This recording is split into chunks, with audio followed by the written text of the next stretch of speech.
السلام عليكم ورحمة الله وبركاته.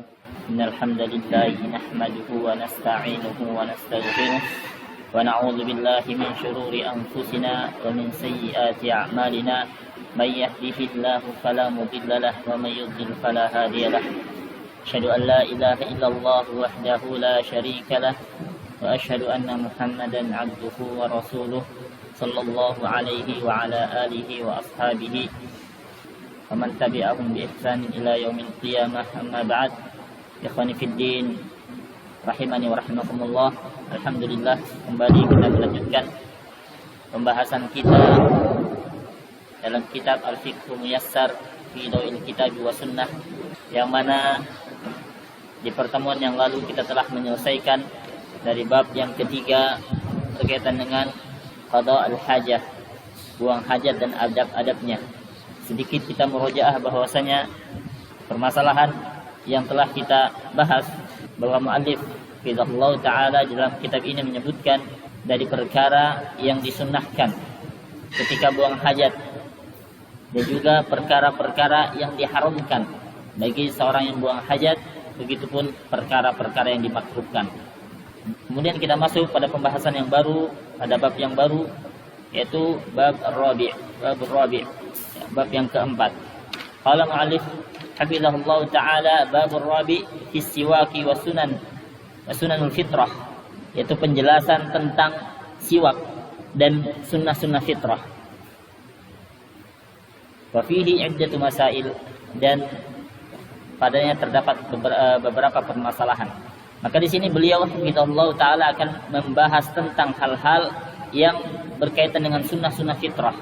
Sebagaimana di dalam hadis Rasulullah SAW mengatakan, al-fitratu khamsun, fitrah itu ada 5. Dan di dalam riwayat Muslim dari Aisyah radhiyallahu anha, bahwasanya Rasulullah SAW mengatakan, ashrun min sunanil mursalin, ada 10, ya, ini tambahan dari 5 tadi, ya. Kemudian di sini ada 10 hal yang termasuk dari sunnah-sunnah para Rasul. Maka apa yang dimaksud dengan fitrah? Yang dimaksud dengan fitrah adalah ala qaul rajih, dari pendapat yang sahih atau yang rajih, adalah fitrah adalah Islam. Islam itu sendiri. Sebagaimana firman Allah Subhanahu wa taala, fatratullahu allati fataran nas 'alaiha. Fatarallahu allati fataran nas 'alaiha. Ya, Allah Subhanahu wa taala menciptakan manusia dalam kondisi fitrah, dalam kondisi muslim. Begitupun di dalam hadis, ya, Rasulullah SAW mengatakan, kullu mauludin yuladu ala fitrah, setiap anak yang lahir itu lahir secara fitrah. Maksudnya adalah dalam kondisi muslim. Maka inilah pendapat yang sahih, ya, yang rajih, bahwasanya yang dimaksud dengan fitrah adalah al-Islam. Demikian pula di dalam hadis Bara' bin Azib, yang mana tak kala Rasulullah SAW mengajarkan kepada beliau sebuah zikir, ya, sebelum tidur untuk kemudian diucapkan, maka Rasulullah SAW mengatakan, fa innaka law mitta 'alal fitrah, jika sekiranya engkau meninggal dunia, tak kala engkau sudah membaca zikir tersebut, maka sesungguhnya engkau meninggal, ya, mati dalam keadaan fitrah, mati dalam kondisi sebagai seorang muslim. Nah, inilah yang dimaksud dengan fitrah. Adapun sunnah-sunnah fitrah akan disebutkan oleh muallif hafizahullah taala dalam pembahasan bab yang keempat ini. Qala hafizahullah taala, as-siwaku wa isti'malul 'udin aw nahwihi fil asnan aw lithah.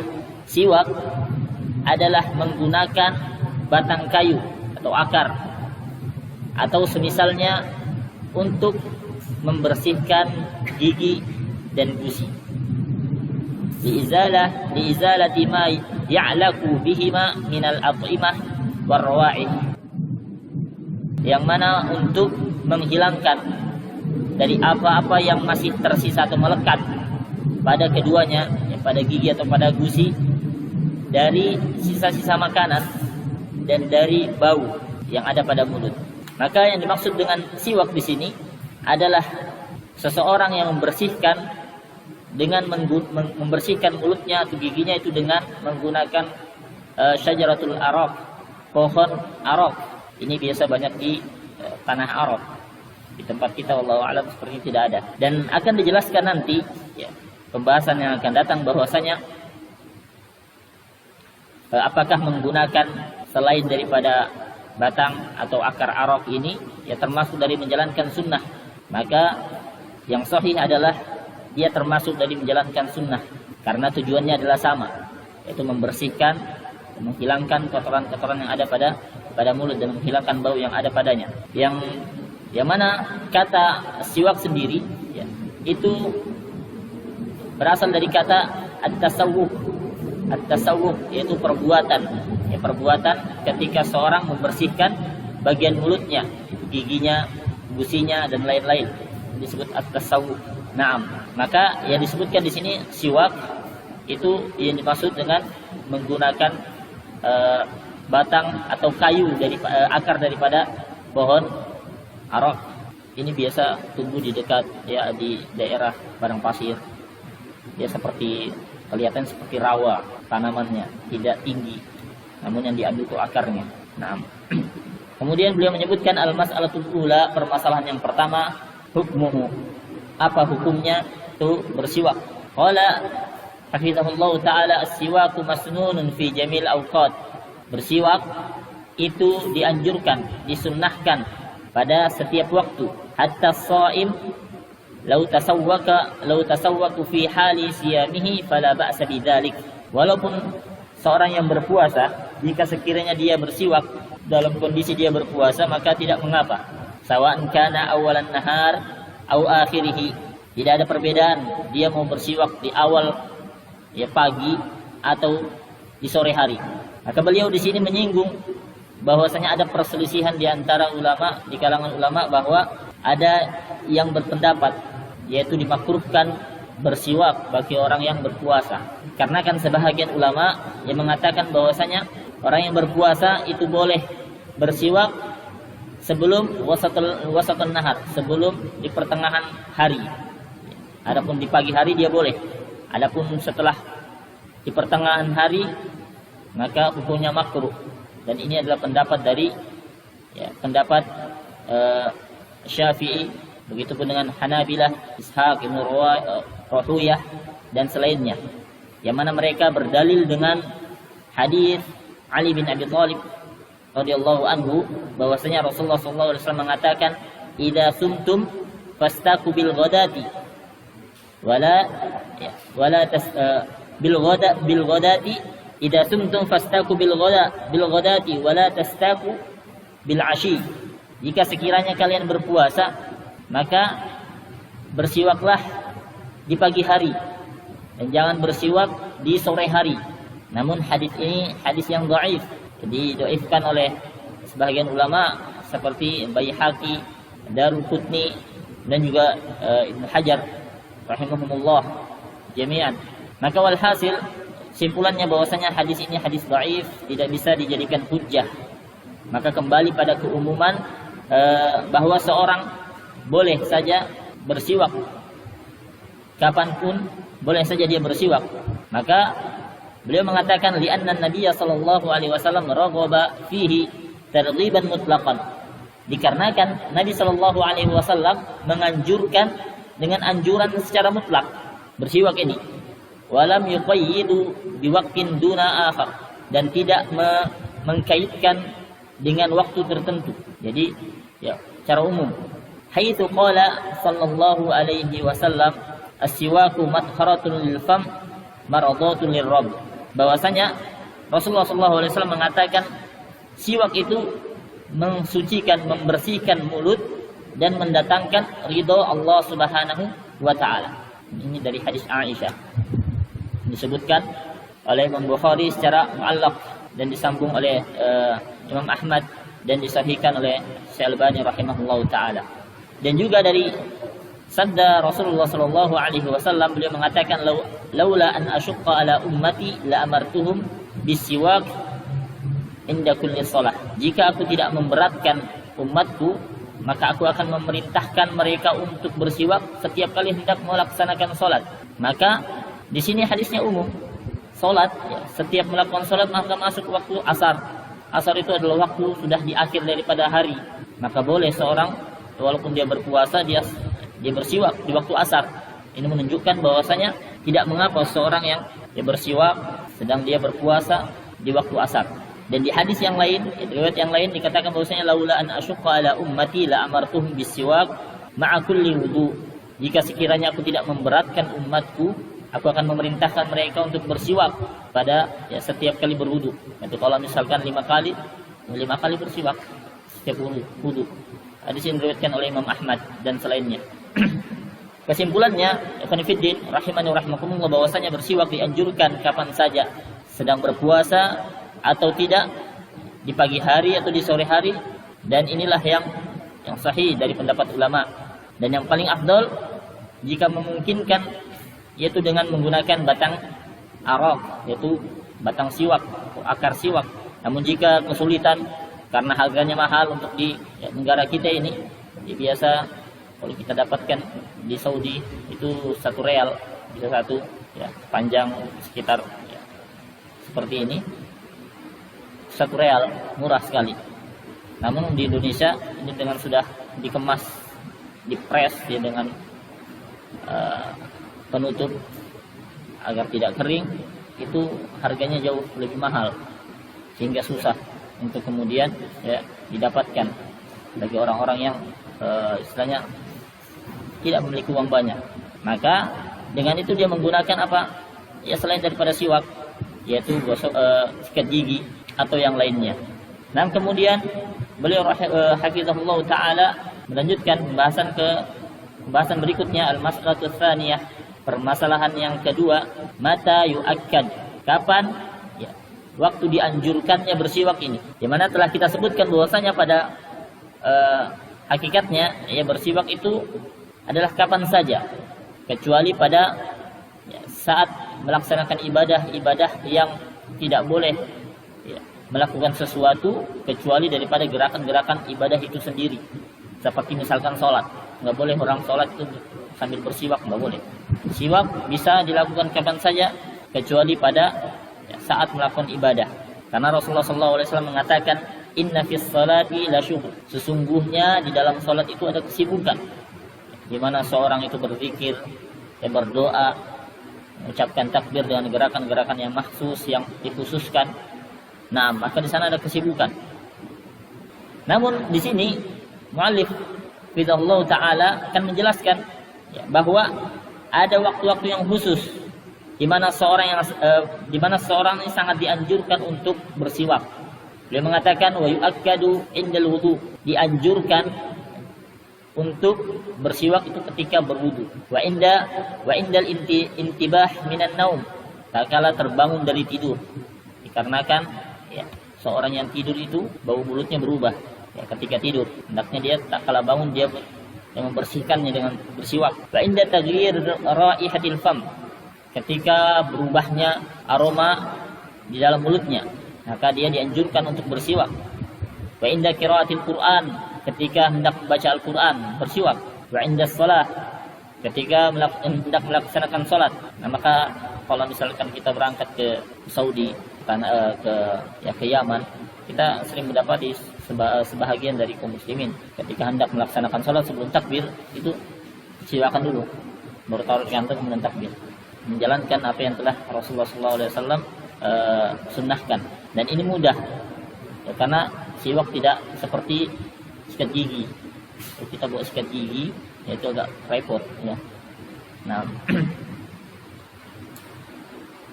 wa kadza inda dukhulil masjid wal manzil, dan demikian juga dianjurkan bersiwak sebelum masuk ke dalam masjid dan sebelum masuk ke dalam rumah. Ulama mengatakan jika dianjurkan bersiwak sebelum masuk ke dalam rumah, itu adalah perkara yang disunnahkan, apalagi masuk ke dalam masjid. Nah,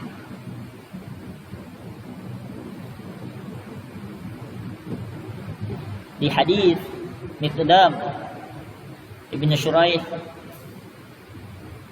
an abihi qala sa'altu Aisyah radhiyallahu anha qultu bi ayyi syai'in kana yabda'u Nabi sallallahu alaihi wasallam idza dakhala baitihi. Berdasarkan hadis Miqdam bin Syuraih dari bapaknya, yang mana dia bertanya kepada Aisyah, aku bertanya kepada Aisyah, aku mengatakan, dengan sesuatu apa ya Rasulullah sallallahu alaihi wasallam itu memulai ketika beliau masuk ke dalam rumahnya? Apa yang dilakukan Rasulullah sallallahu alaihi wasallam terlebih dahulu ketika hendak masuk ke dalam rumah beliau? Maka Aisyah radhiyallahu anha mengatakan bisiwak. Rasulullah melakukan siwak, membersihkan mulutnya dengan siwak. Wa yu'akkadu kadzalik inda tul sukut wa sufratil asnan. Dan ditekankan, dianjurkan untuk bersiwak tak kala dia lama berhenti atau lama diam. Entah dia dalam kondisi tidur atau dalam kondisi bekerja yang tidak mengkonsumsi apa-apa, sehingga mudah sekali mulutnya ini ya berubah aromanya dengan disebabkan berdiam lama, atau juga disebabkan dengan menguningnya gigi. Ya, kala sudah terlihat kuning giginya ini, ya itu dianjurkan untuk bersiwak. Kuningnya gigi itu bukan berarti seseorang tuh lama tidak sikat gigi, tidak. Terkadang, khususnya di Indonesia ini terkadang ya, sudah sikat gigi, tapi setelah makan langsung kuning. Ya makanannya biasanya makanan-makanan bercampur terkandung dalamnya kunyit. Ya, misalkan seperti palu mara dan lainnya, itu masakan-masakan yang bikin kuning gigi. Maka ini juga bisa menjadi penyebab ya, kuningnya gigi itu akan merubah bau mulut. Maka dianjurkan untuk membersihkannya. Li ahadits sabiq, sebagaimana ya, hadis yang lalu yang telah disebutkan. Wa kana Rasulullah sallallahu alaihi wasallam idza qama minal lail yashusu fahu bisiwak. Yang mana dahulu Rasulullah sallallahu alaihi wasallam tak kala bangun di malam hari, Rasulullah sallallahu alaihi wasallam memulainya dengan bersiwak, menggosok giginya dengan siwak. Yang mana ini menunjukkan bahwasanya ya Rasulullah sallallahu alaihi wasallam biasa menjaga aroma mulutnya. Yang mana tak kala seorang bangun tidur itu aroma mulutnya berbeda dengan ya seorang yang tidak tidur. Naam. Kemudian beliau mengatakan wal muslim ma'mur indal ibadati wat taqarrub ila Allah an yakuna ala ahsanil hal min an-nadhafah wat taharah.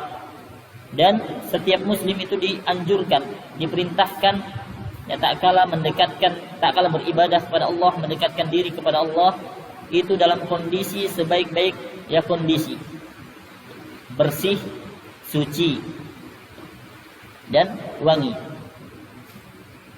dalam kondisi yang paling terbaik ketika beribadah menghadap Allah Subhanahu wa taala.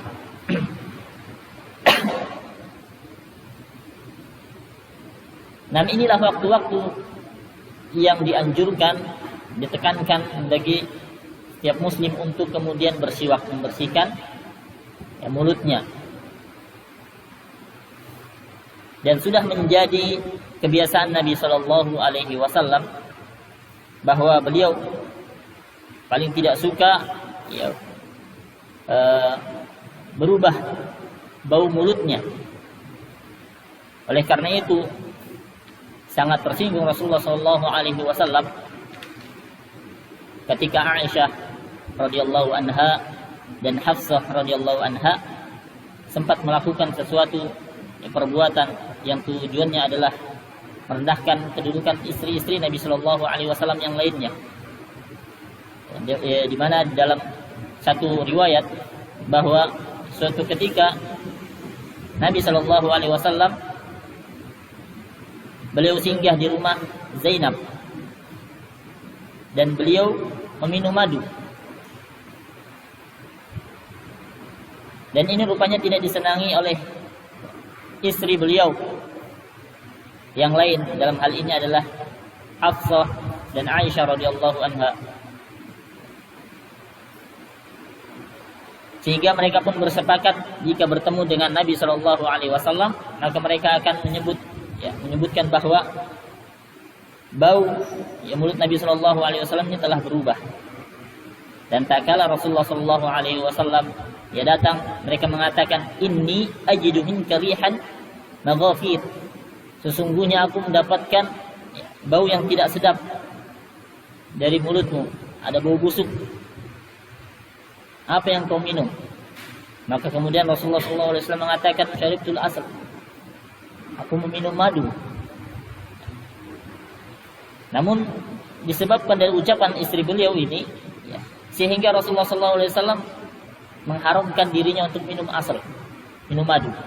Nah, kalau begitu aku nggak minum madu lagi sudah. Subhanallah. Maka kemudian Allah Subhanahu Wa Taala menurunkan firman-Nya, ya ayyuhan nabiyyu lima tuharrimu ma ahallallahu lak tabtagi mardata azwajik.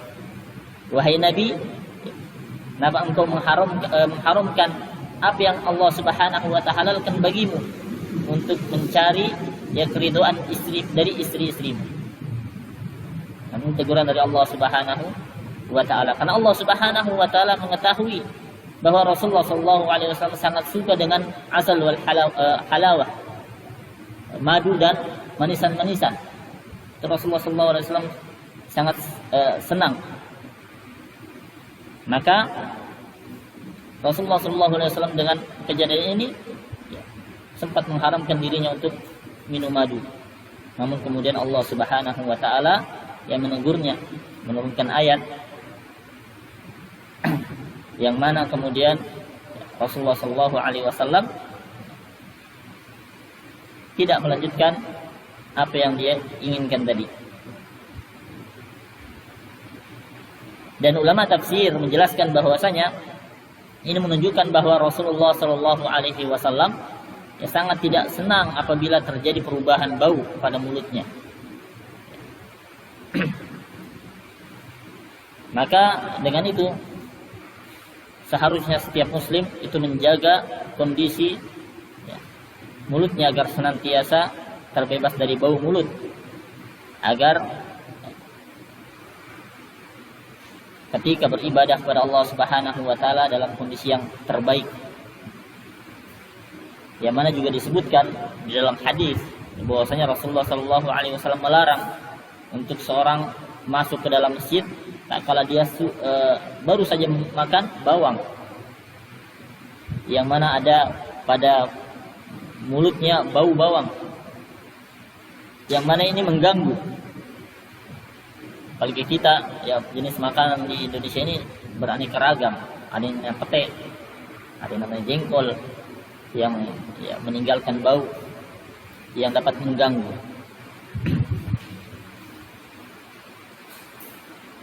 Sehingga dengan bau tersebut tak kala dia masuk ke dalam masjid, ini mengganggu, bukan mengganggu manusia saja, tapi mengganggu malaikat yang ada di dalam masjid. Sebagaimana yang Rasulullah SAW jelaskan, fa innal malaika tata'adza mimma tata'adza banu Adam. Sesungguhnya para malaikat itu terganggu dengan sesuatu yang mengganggu anak Adam, itu mengganggu manusia. Ketika manusia itu mencium sesuatu yang tidak baik, maka dia terganggu, begitupun malaikat. Nah, maka dianjurkan, dan ini adalah perkara yang sunnah, tak kala hendak masuk ke dalam masjid, tak kala hendak melaksanakan sholat, untuk kemudian bersiwak terlebih dahulu. Kemudian al-mas'alatu tsalitsah, permasalahan yang ketiga, bima yakun, itu dengan apa kita boleh bersiwak.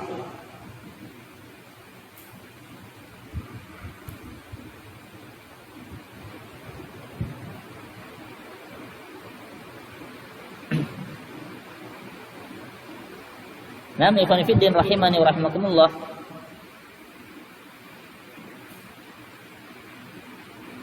Sebagaimana telah kita ketahui bahwasanya disebutkan di sini siwak itu dari asal ya pohon arak.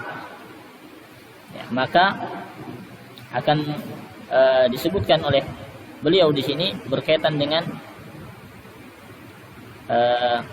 apakah ya boleh seseorang bersiwak dengan sesuatu selain daripada pohon arak. Yusannu an yakuna tasawwuku bi'udin ratbin la yatafattatu. Disunnahkan bagi yang bersiwak itu menggunakan kayu, yang menggunakan akar yang ratab, yang masih basah, yang tidak hancur bagian ujungnya. Jadi ada jenis batang itu yang ya, kalau di ini bisa hancur dia. Tapi yang disunahkan itu batang yang dia masih basah, kemudian tidak mudah hancur.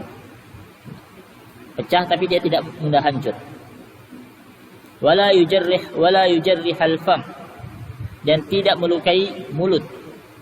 Sesuatu yang tidak melukai mulut.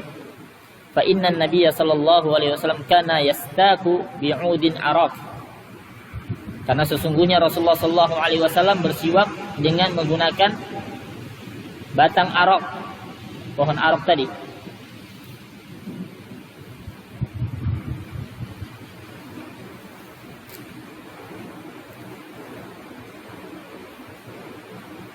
Maka di sini tidak ada perselisihan di kalangan ulama tentang penggunaan kayu araq, bahwa ini adalah yang paling afdol, karena inilah yang diamalkan oleh Rasulullah sallallahu alaihi wasallam, demikian para sahabat beliau radhiyallahu anhum jami'an.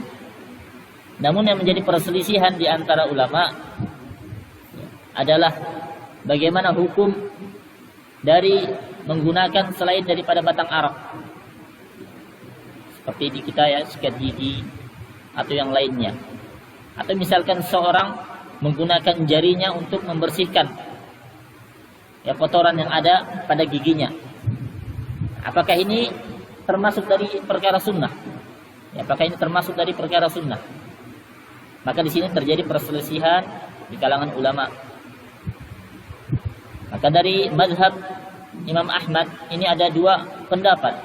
Di antara pendapatnya adalah dia mengatakan la yusibbu sunnah manistaka bi ghairi 'udin araq. Tidak bisa dinisbatkan kepada sunnah.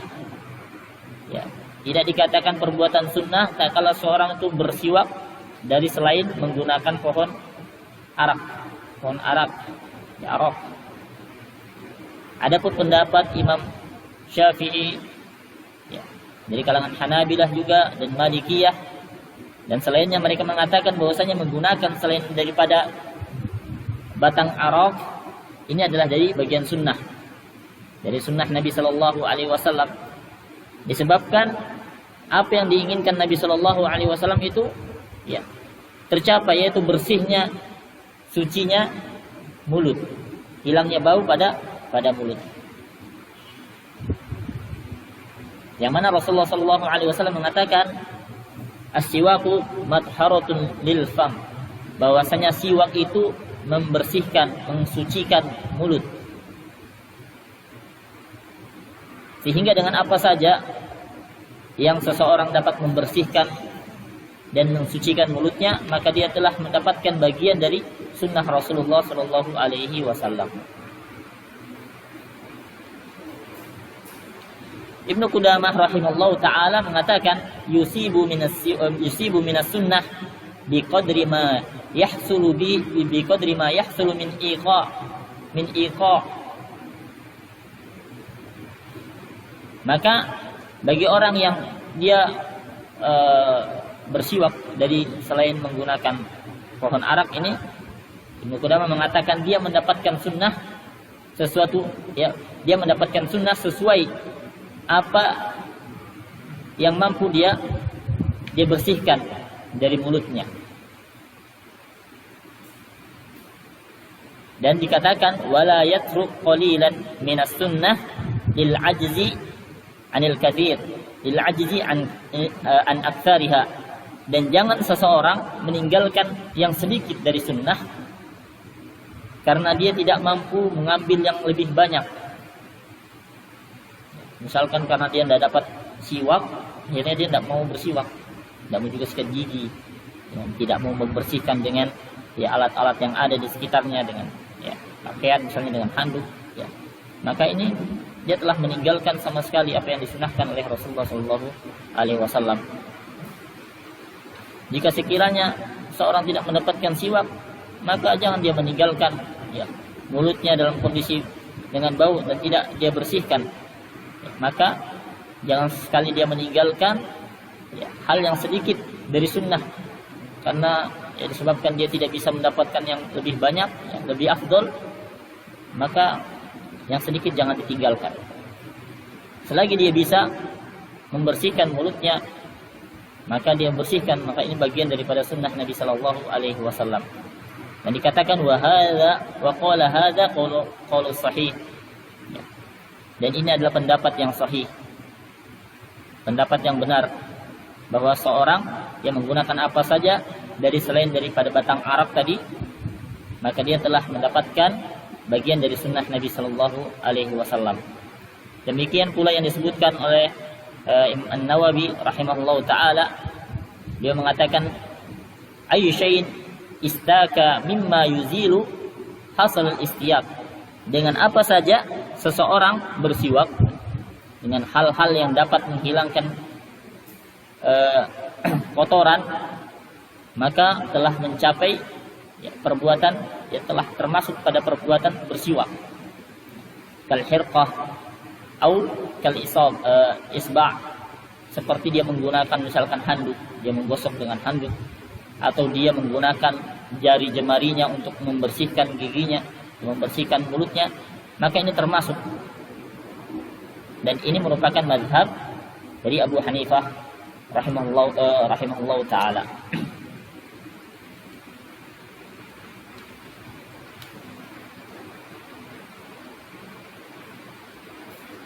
Dan telah sahih sebagaimana yang diriwayatkan oleh Imam Bukhari, bahwa Nabi Sallallahu Alaihi Wasallam ini pernah bersiwak dengan apa?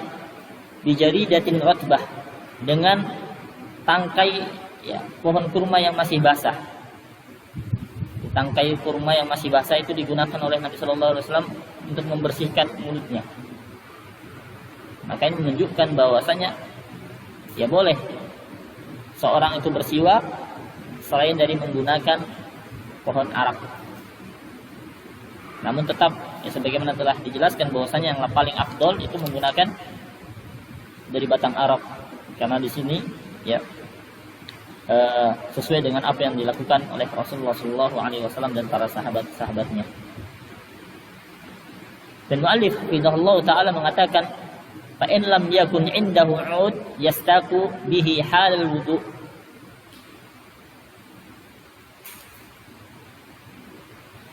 Jika sekiranya dia tidak memiliki batang ya, pohon arak untuk kemudian dia membersihkannya ya, ketika dia berwudu, ajza'ahu tasawwuqu bi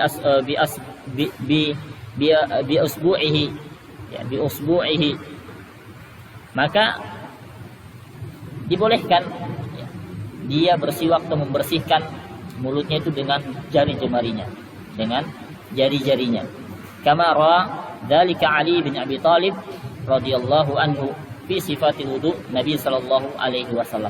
Sebagaimana di dalam riwayat dari Ali bin Abi Thalib radhiyallahu anhu yang berkaitan dengan sifat wudu Nabi sallallahu alaihi wasallam. Yang mana ada seorang laki-laki datang kepada Ali dan dia mengatakan, "Arini wudu'a Rasulillah sallallahu alaihi wasallam." Tunjukkan kepadaku, perlihatkan kepadaku bagaimana wudunya Rasulullah sallallahu alaihi wasallam.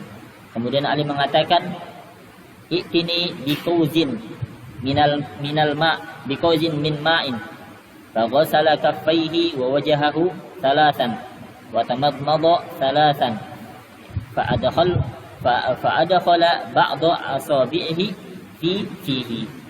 Kemudian Ali mengatakan, ambilkan aku air, ya, sebahagian air. Kemudian beliau mencuci tangannya, mencuci wajahnya 3 kali, kemudian berkumur-kumur sebanyak 3 kali.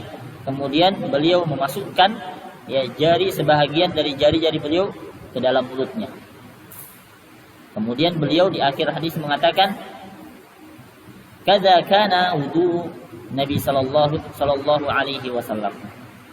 Maka seperti inilah wudunya Nabi sallallahu alaihi wasallam. Nah, sebagaimana hadis ini, ya, diriwayatkan oleh Imam Ahmad dalam musnadnya dan disahihkan oleh Ibnu Hajar rahimahullahu taala. Dan ikhwan fillah rahimani rahimakumullah, kesimpulannya adalah dengan apapun, ya, seorang membersihkan mulutnya, ya, walaupun dari selain dari batang arak, maka dia sudah termasuk menjalankan sunnah Nabi Sallallahu Alaihi Wasallam. Kalau di tempat kita, ya, kita menggunakan sikat gigi, ya. Nah, hanya saja, ya, memang lebih mudah kalau seorang itu membersihkan mulutnya dengan siwak, karena siwak itu simple, bisa dimasukkan, ya, di kantong, dibawa kemana-mana, hatta sampai sebelum takbir dia bisa melakukannya, berbeda dengan sikat gigi dan yang lainnya. Nah, dan, ya, sekarang juga sudah difasilitasi dengan bentuk seperti pulpen, ya, yang mana ada ruangannya. Itu bukan pulpen pada hakikatnya, tapi untuk menyimpan batang arak tadi, siwak.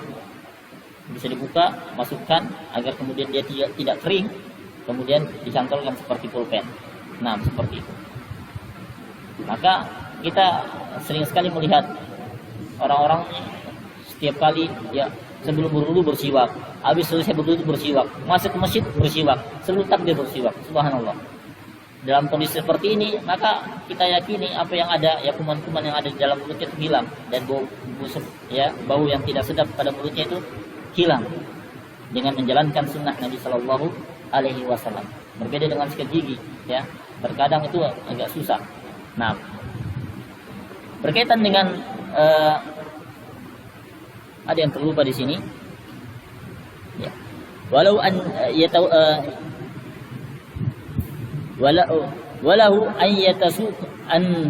tasuka biyadihi yumna aw yusra fal amru fihi hadza wasi'.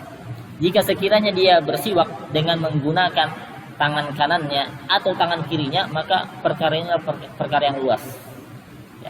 Beliau mengatakan bahwasanya boleh, terserah seorang mau dia bersiwak menggunakan tangan kanan atau menggunakan tangan kiri. Karena kan di sini terdapat khilaf di antara, ya, sebagian ulama yang mengatakan bahwasanya itu diharuskan pakai tangan kanan, dikarenakan dia melihat bahwasanya ini bagian daripada sunnah.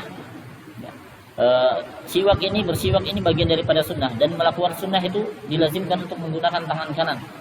Ya, sebahagian yang lain dari ulama mengatakan bahwasanya ini adalah perkara, ya, yang berkaitan dengan izalatul adza, menghilangkan kotoran, ya, seperti bersuci dari buang hajat, ya, izalatul adza, maka diharuskan untuk menggunakan tangan kiri. Ya, menghilangkan kotoran itu diharuskan untuk menggunakan tangan kiri. Namun mu'alif hafizahullah taala mengatakan al-amru wasi'. Ya, perkara ini adalah perkara yang luas, terserah, ya, untuk menggunakan tangan kanan atau menggunakan tangan kiri. Baik, ikhwan fillah rahimani rahimakumullah, tinggal 5 menit waktu kita, ya. Dan kita sudah menyelesaikan dari permasalahan yang ketiga. Nah, kita cukupkan sampai di sini, ya, dari pembahasan yang telah kita. Tidak ada cara khusus, hanya saja yang diperhatikan oleh Rasulullah SAW itu tak kalah sebelum masukkan ininya, digigit terlebih dahulu, dihancurkan bagian ujungnya agar kemudian di situ lembut. Jadi siwak itu ujungnya sebelum digunakan itu digigit terlebih dahulu, biar dia pecah. Dari pecahan itu, ya, dia kayak serabut, jadi kayak sikat gigi kita. Nah, itulah yang dipakai. Maka terkadang kalau dipakai itu dia jadi begini nih. Kayak kita, ya, serabut-serabutnya jadi mekar seperti sikat gigi kita yang sudah lama, ya, seperti itu. Nah, dan pohon arak ini dia rasanya ada mentolnya sedikit, Jadi agak pedis gitu kalau yang dia baru. Nah, dan segar. Dan insya Allah di pertemuan yang akan datang kita akan membahas berkaitan dengan faidah dari bersiwak tersebut. Dan tak kala kita melihat hadis tadi bahwa Rasulullah juga menggunakan batang kurma ya yang basah itu untuk membersihkan, maka ini menunjukkan bahwasanya apa saja boleh. Yang penting tidak membuat luka, ya. Kemudian bisa membersihkan. Nah, seperti itu. Kalau kita nggak tahu di sini ada nggak jenis pohon yang bisa menggantikan, kayaknya belum ada. Nah, ya belum ada. Tapi berkaitan dengan seorang yang berpuasa, tak kala di sini kita sebutkan ada yang tertinggal ya. Tak kala di sini kita menyebutkan bahwa ulama berbeda pendapat, ya. Berkaitan dengan orang yang berpuasa itu boleh apa tidak? Ya, ada yang mengatakan makruh ketika dia di pertengahan, ya setelah di pertengahan hari. Namun yang sahih sebagaimana disebutkan di sini oleh muallif bahwasanya walaupun dianya melakukan siwak itu di awal hari atau di sore hari itu tidak mengapa. Berbeda pendapat lagi berkaitan dengan menggunakan pasta gigi. Ya ini kan berkaitan dengan siwak ya. Siwak. Nah, kalau muallif mengatakan di sini bahwasanya tidak mengapa di pagi hari dan di sore hari seorang yang berpuasa itu bersiwak. Namun bagaimana hukum bagi orang yang menggunakan pasta gigi? Nah, di sini berbeda pendapat lagi ulama. Ada yang mengatakan bahwasanya siwak tidak sama seperti pasta gigi karena pasta gigi ini dia memiliki aroma yang lebih menusuk. Apalagi ditambah dengan ada rasa buahnya misalkan seperti itu. Maka disebutkan bahwasanya berhati-hati itu lebih baik. Yang mana tak kalau seorang ingin bersikat gigi ketika dia berpuasa hendaknya dia ya menggunakan sikat gigi atau menggunakan odol itu sebisa mungkin sedikit saja atau dia tidak menggunakan odol lebih baik. Nah, seperti itu. Karena sikat sendiri dicampur dengan air yang kita kumur-kumur dengannya itu bisa membersihkan sudah. Nah, adapun bau mulut itu sudah menjadi ciri khas orang berpuasa, bau mulutnya. Cukup ya insyaallah ya.